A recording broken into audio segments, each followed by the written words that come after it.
Humusga to'g'ri nima ta'sir qiladi? Humusga asosiy ta'sir qiladigan nima mana biz bilamiz, yerni sho'rlashi. Kislotность bor, yerda oshib ketadi.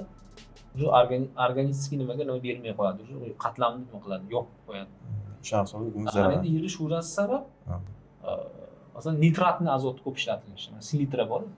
Ko'p me'yordan oshishlari bo'lsa, u o'sha nima qiladi? Ammiachniy selitra bor. U yer sho'rlanishi baland bo'ladi. Bunga yechim endi mana oldin bizning ota-bobolarimiz katta suv ochib qish kunlarida bizda endi o'zimizda bizning tilda yaxobdir edi. Tojiklar tilida yaxob keladi. Yaxob beriladi. Suv shu yerda suv bilan ko'madi. Keyin ular prognoz bilib turadi, ertadan keyin shu qattiq muzlama bor, muzlamani kutadi-da, yerda bir ilojini qilganlar yerda haytatadi traktor bilan chapqa qiladi-da. Keyin suvni ochib, suvni bitta yaqlatadi. Keyin o'sha nima ketadi.